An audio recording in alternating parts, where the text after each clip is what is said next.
Juneau, Alaska with my even more beautiful and adorable wife, Deborah. But we have been on the road since the middle of April, traveling the country, planting home fellowships, attending conferences, and working for Yah. We just finished a southern state road trip where we went from Georgia to California, back to Florida, then up the eastern seaboard, back to Richmond, all in a month and a half since May the 18th. 22 cities, and of those 22 cities, 16 of them became home fellowships. So we're very, very happy with the success of our missionary trip. But I'm now back in Richmond, Virginia with my wife, Deborah. We are back here where she owns some properties, and we're staying here at her condo here in Richmond. And we'll be here for the next couple of weeks, just sort of resting up. And then we're going to be flying out to Anaheim for the next Clay Clark conference on the 17th and 18th. And then we'll be flying from there back up to Alaska, where we're going to be up in Alaska until probably the end of August, where we'll come back down to do our next trip, which will be from New England and New York, all the way west to Seattle and down to Portland, Vancouver, and then back east to New York and New England. So if you live in any of those states, in those northern swath of states, and you want us to come to plan a home fellowship, please email me. My email's right below the video. Let me know, and we will start planning that, because that will be coming up in the end of August, early September timeframe is when we're planning on doing that, Yah willing. So if you're new to my channel, my mission statement is very clear. I preach and teach the Hebrew Jewish roots of the Christian faith on my website, spiritandtorah.com. I exalt Yahshua, Jesus Christ of Nazareth. He is the only way, truth, and the life. I expose satanic pedophiles to investigative reporting on my former YouTube channel, now my Rumble channel, but doing this now for almost 3 years. I provide satanic ritual abuse survivors a platform to speak out on. I protect the innocent children by virtue of these other things, and I lead a nightly Zoom room prayer meeting. Every single night we pray for President Trump, this nation, other subscribers, each other, and we will be happy to pray for you as well. All right, let's get right into the news here on this Thursday morning. So first, this is from the Populist Press. Big development coming out of Arizona in the next couple of days. This was published yesterday. Steve Bannon invited Sidney Powell on his war room this morning and announced there's big news coming out of Arizona in the next couple of days. Bannon pushed for full forensic audits at all the battleground states, and Powell agreed. Powell shared, "We must audit the vote. American people are entitled to the truth. I don't care how far back it goes. We've got to find out. We have to protect our sacred vote." Take a listen. Big news out of Arizona. Is going to be a big development in the next couple of days coming out of there, what they're continuing to do. How important is it for the 3 November movement to go throughout the country, to get full forensic audits in all these battleground states, ma'am? Oh, we absolutely must have them, and we need money for the Arizona audit to wrap up right now. You can go defendingtherepublic.org, go to our Arizona page. Every dollar you donate there will be given directly to the audit. They are doing a fantastic job there. Countless states have sent dignitaries and officials to go see how they're doing it so they can replicate it in their states. It's the gold standard of how these audits must be conducted, and we must audit the vote. The American people are entitled to the truth. I don't care how far back it goes. We have got to find out, and we have to protect our sacred vote. We don't have a republic without the rule of law and the validity of our votes and God. That is what it was founded on. That's what we must have.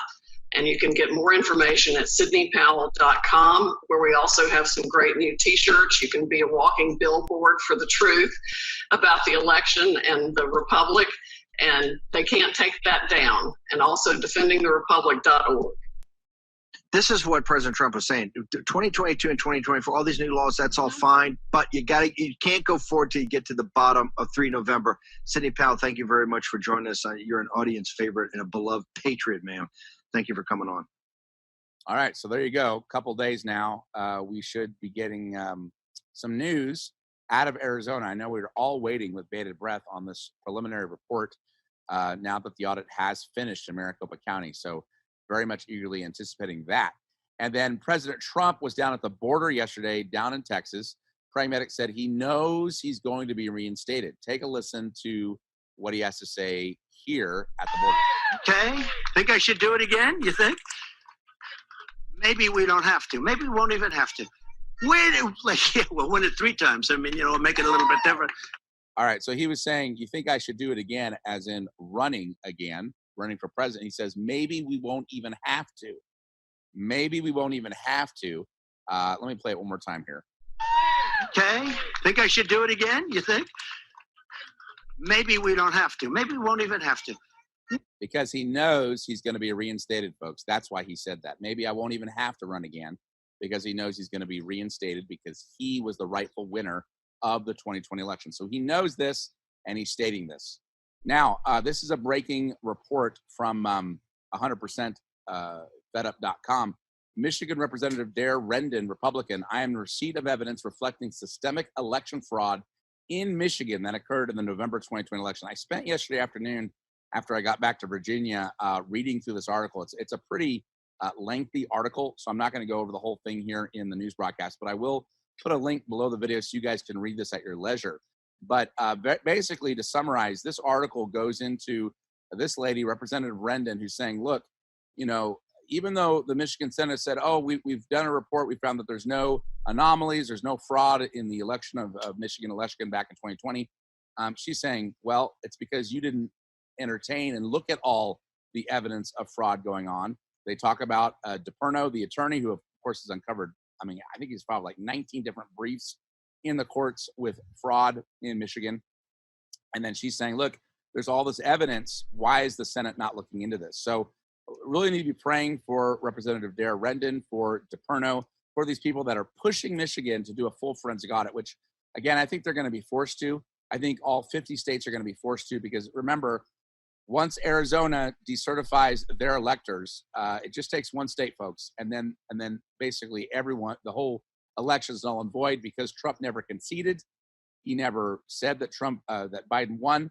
He then can contest the election at that point, and then all 50 states are going to be required to do an audit. So I believe one way or the other, Michigan's going to have to do it. But right now, we have people like Representative Dare Rendon, Matthew DePerno, and others who are fighting on the front lines trying to get this forensic audit done now, sooner rather than later in Michigan. So got to be praying for these guys on the front lines. And certainly if you live in Michigan, if you're a voter in Michigan, you need to be on the phone lines to encourage Representative Dare Rendon and to be demanding of your Senate and your legislature that they do a full forensic audit like in Maricopa County, Arizona. Now, Pepe Lives Matter said this: just when I thought the news cycle was getting boring, Bill Cosby goes free, Allison Mack seems to have sung like a bird, and now Donald Rumsfeld dies. Yeah, all of those headlines have happened in the last 24 hours. The Pennsylvania Supreme Court, the same one that, by the way, said that people could vote after the election, they're setting Bill Cosby free. Allison Mack was only sentenced to 3 years. So did she spill the beans? Is that why she got such a short sentence? Because I'm pretty shocked that she got such a short sentence for being so involved in child sex trafficking through NXIVM. And of course, Donald Rumsfeld, who I believe was a very evil man. Remember, he developed aspartame as a weapon, actually, for the Department of Defense, but then wound up selling it here in the United States, and now they use it as a sugar alternative sweetener, which causes Alzheimer's and all sorts of things. This guy's very evil. He helped orchestrate 9/11, the war in Iraq, very evil neocon, and now he has died at 88. And all of this is happening all at once, so it's very, very interesting to see all of this news play out. Now, I've got a ton of satanic pedophilia, child sex trafficking news. First of all, in Fresno, California, police arrest 21 people and rescue 10 women and girls in sex trafficking sting. This was just published yesterday. Operation Stolen Hearts was a joint effort by the Fresno Police Department and Department of Homeland Security Investigations. 10 women and girls have been rescued, and 21 satanic pedophiles have been arrested as part of an operation targeting child sexual exploitation and trafficking in the Fresno area.